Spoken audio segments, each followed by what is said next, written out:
ونصلي ونسلم على رسوله الكريم أما بعد فأعوذ بالله من الشيطان الرجيم بسم الله الرحمن الرحيم قال الله تبارك وتعالى في قرآن الكريم والذين يبيتون لربهم سجدا وقياما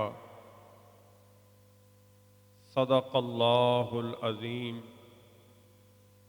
الصلاة والسلام عليك يا رسول الله وعلى آلك وأصحابك يا حبيب الله لائق صد احترام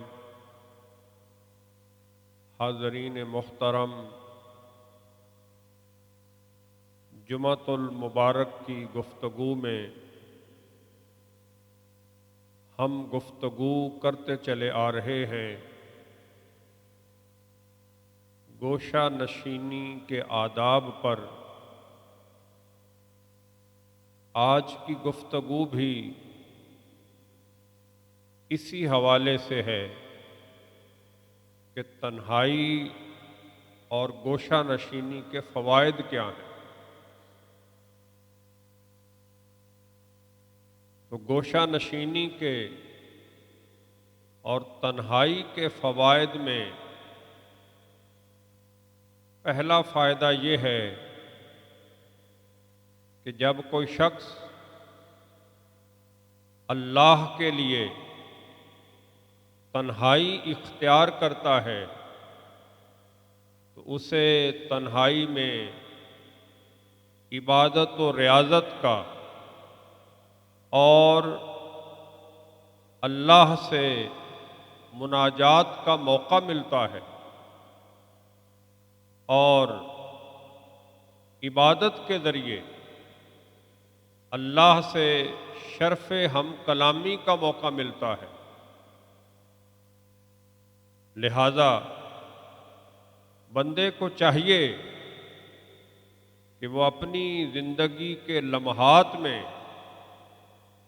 کچھ لمحات تنہائی کے بھی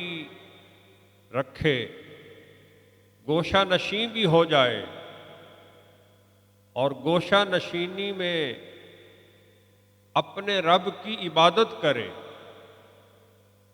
اور عبادت کے ساتھ ساتھ اپنے رب سے دعائیں یعنی مناجات کرے۔ جب بندہ اللہ کی عبادت میں مصروف ہوتا ہے، اس کے ذکر و فکر میں لگا ہوتا ہے،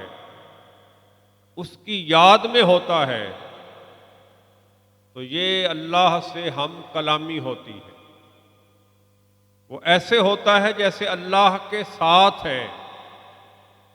اللہ کی مجلس اور صحبت میں ہے، اور جو ہم نماز میں اور نماز کے علاوہ قرآن پاک کی تلاوت کے ذریعے اور دیگر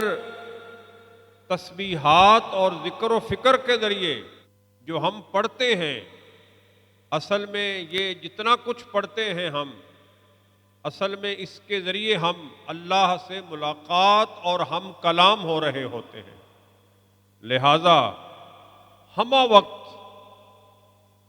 مجلس محفل یہی خواہش نہیں رکھنی چاہیے، بلکہ کچھ لمحے تنہائی کے لیے بھی نکالنے چاہیے، اور اللہ سے بھی مناجات اور اللہ سے بھی ملاقات کا وقت نکالنا چاہیے۔ اس کے بڑے فائدے ہیں کہ جب بندہ اللہ سے علیحدہ ہو جاتا ہے، تنہائی اختیار کرتا ہے۔ اللہ سے علیحدہ ہونے کا مطلب ہے اللہ کے لیے علیحدہ ہو جاتا ہے اور تنہائی اختیار کرتا ہے، لوگوں سے دور ہو جاتا ہے، تو وہ غیبت، چغلی، جھوٹ، ریاکاری، ان گناہوں سے بچ جاتا ہے۔ جتنی دیر وہ تنہا رہے گا اتنی دیر وہ غیبت نہیں کرے گا، جھوٹ نہیں بولے گا، دکھلاوا ریاکاری نہیں کرے گا، اور یہ ان گناہوں سے بچ گیا اور ساتھ اس نے اپنے رب کی عبادت کی، تو ایسی تنہائی اور گوشہ نشینی کے فائدے ہی فائدے۔ یہی وجہ ہے کہ بہت سارے بزرگان، بہت سارے علماء نے جب علم حاصل کر لیا اور اپنی دنیاوی ذمہ داریاں ادا کر چکے اور آئلی اور معاشرتی ذمہ داریاں جب نبھا چکے یا نبھا لیتے تو وہ گوشہ نشین ہو جاتے، تنہائی اختیار کر لیتے کہ جو ذمہ داریاں ہم پر تھیں، بیوی بچوں کے، بہن بھائیوں کے حقوق کی ادائیگی کی، ان کی کفالت کی ادائیگی کی اور ان کی مدد و معاونت کی ادائیگی کی جو ذمہ داریاں تھیں وہ ہم ادا کر چکے ہیں، اتنا رزق ہم نے حاصل کر لیا ہے کہ انہیں یہ کافی ہے، تو وہ پھر باقی لمحات کے لیے گوشہ نشین ہو جاتے، محافل اور مجالس سے الگ ہو جاتے اور تنہائی تلاش کرتے اور تنہائی میں بیٹھ کر اپنے رب کو یاد کرتے۔ حضرت اویس کرنی رضی اللہ عنہ ان کی خدمت میں حرم بن حیان حاضر ہوئے۔ اویس کرنی بہت بڑے تابعی ہیں، بہت بڑے بزرگ ہیں، ایسی ہستی ہیں کہ خود رسول اللہ صلی اللہ علیہ وسلم نے ان کی طرف پیغام بھجوایا اور کہا کہ اویس کرنی کو کہنا میری امت کے لیے دعا کرے۔ ایسے مرتبے اور ایسے مقام کے شخص اویس کرنی، اور حرم بن حیان اپنے زمانے کے بہت بڑے صوفی بزرگ ہیں، تو حرم بن حیان جناب اویس کرنی رضی اللہ عنہ کی خدمت میں حاضر ہوئے، تو حضرت اویس کرنی رضی اللہ عنہ نے پوچھا حضرت کیسے آنا ہوا؟ کہا اس لیے آیا ہوں کہ آپ کی صحبت میں بیٹھوں اور آپ سے انس حاصل کروں، یعنی آپ کے پاس بیٹھوں گا، آپ سے باتیں کروں گا، اچھی اچھی باتیں ہوں گی، انس ہوگا آپ سے، آپ کی ذات کا قرب ہوگا، اس لیے آیا ہوں۔ تو جناب اویس کرنی رضی اللہ عنہ نے فرمایا میں کسی ایسے شخص کو نہیں جانتا جو اپنے رب کی معرفت رکھتا ہو اور پھر دنیا میں کسی دنیا والے سے ملاقات کی خواہش رکھتا ہو۔ مطلب یہ ہے کہ جنہیں ان کے رب کی معرفت نصیب ہوتی ہے وہ ملاقاتوں سے بھاگتے ہیں، وہ محافل و مجالس سے دور رہتے ہیں، کیونکہ انہیں جب تنہائی ملتی ہے تو تنہائی میں ان کے رب سے ملاقات ہو جاتی ہے، اور جن کی ان کے رب سے ملاقات ہو جائے انہیں کسی دوسرے سے ملاقات کی ضرورت ہی نہیں رہتی۔ جنہیں ان کے رب کی مجلس نصیب ہو جائے، جنہیں جو لی مع اللہ اور مع اللہ کے مقام پہ فائز ہو جائیں، تو انہیں پھر کسی دوسرے سے ملنے کی اور انس حاصل کرنے کی خواہش و تمنا ہی نہیں رہتی۔ اس لیے فرمایا جو اپنے رب کی معرفت رکھتا ہو وہ کسی دوسرے سے ملاقات کر کے انس حاصل کرنا ہی نہیں چاہتا۔ مطلب یہ تھا کہ مجھے کسی کی، حضرت اویس کرنی کے کہنے کا مطلب یہ تھا مجھے کسی سے ملاقات کی حاجت اور تمنا نہیں ہے۔ کیوں؟ اس لیے کہ انہیں تنہائی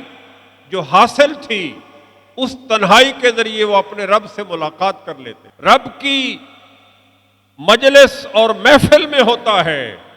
یعنی اس کی یاد کی محفل میں، اس کی یاد کی مجلس میں ہوتا ہے۔ وہ کسی دوسرے سے نہ صحبت اختیار کرتا ہے، نہ مجلس و محفل اختیار کرتا ہے۔ اس کی تنہائی اس کے لیے بہت بڑا انعام اور بہت بڑی نعمت ہوتی ہے۔ تو تنہائی یہ بڑی نفع بخش چیز ہے۔ رسول اللہ، میں نے پچھلے جمعے بھی عرض کیا تھا کہ رسول اللہ صلی اللہ علیہ وسلم نے بھی غار حرا میں تنہائی ایک عرصہ تک اختیار کیے رکھی، اور آپ کا مقصد تنہائی اختیار کرنے کا اور غار حرا میں گوشہ نشین ہونے کا یہی تھا کہ رب سے ملاقات ہو جائے، اللہ کی صحبت اور اس کی ذات کی مجلس اور اس سے شرف ہم کلامی نصیب ہو جائے۔ تو آپ پر جو پہلی وحی ہے، جسے اقرأ بسم ربک الذی خلق کے نام سے یاد کیا جاتا ہے، وہ اسی غار حرا میں اور اسی گوشہ تنہائی میں حاصل ہوئی ہے۔ تو یہ تنہائی، بشرطے کہ تنہائی میں یہ بیماری ساتھ نہ ہو، اس سے بھی الگ ہوا جائے، اس سے بھی علیحدگی اختیار کی جائے، بندہ تنہا ہو اور تنہائی کا ارادہ اور مقصد اللہ کی رضا اور اللہ کی عبادت و ریاضت ہو، پھر تنہائی نفع بخش ہے۔ اسی طرح حضرت فضیل بن عیاض رضی اللہ عنہ،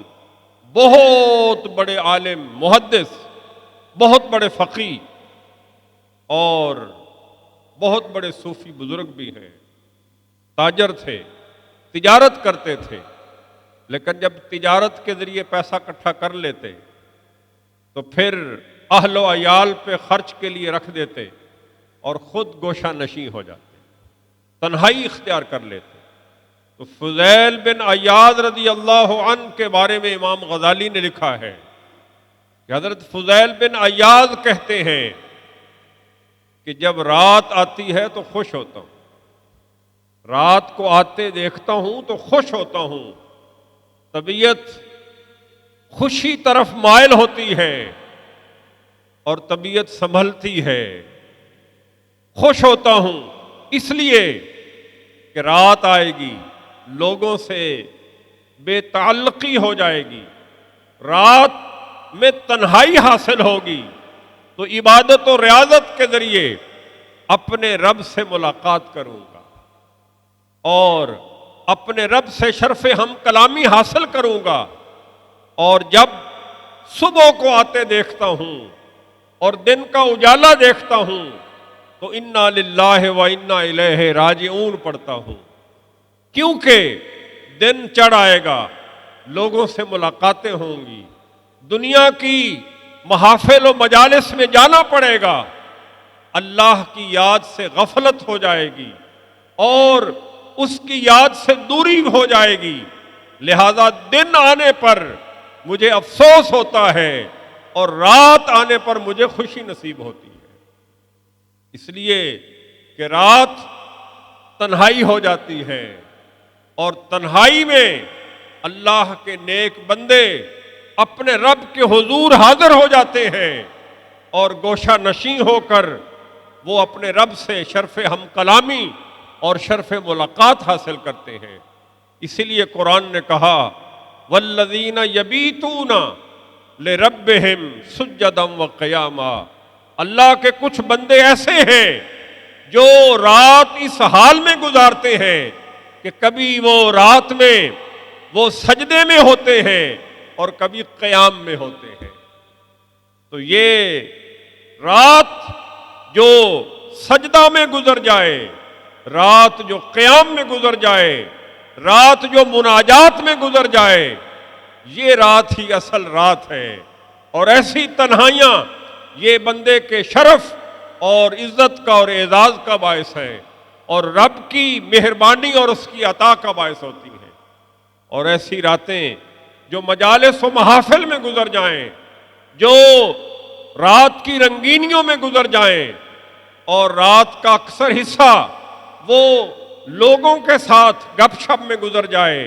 اور لوگوں کی مجالس و محافل کو سمیٹنے میں گزر جائے، وہ راتیں بیکار ہیں، وہ راتیں برباد ہیں، اور وہ غفلت بپا کرتی ہیں، نفس پہ سستی اور غفلت کو لاتی ہیں۔ لہذا رات اگر اللہ عطا کرے تو عبادت و ریاضت والی عطا کرے، اور رات اللہ عطا کرے تو اس کی ذات کو یاد کرنا نصیب ہو جائے، تو پھر یہ رات بڑی نفع بخش ہے، اور یہ تنہائی بڑی نفع بخش ہے۔ اسی لیے کسی نے کہا تھا، ہر تمنا دل سے رخصت ہو گئی، ہر تمنا دل سے رخصت ہو گئی، اب تو آ جا، اب تو خلوت ہو گئی۔ یہ خلوت یہ اللہ کا انعام ہوتا ہے کہ دل ہر خواہش سے خالی کر دیا جائے، ہر امید سے خالی کر لیا جائے، ہر تمنا سے خالی کر لیا جائے، اور دل میں صرف مالک و مولا کو آباد کر لیا جائے، دل صرف اس کی یاد سے معمور ہو جائے، اور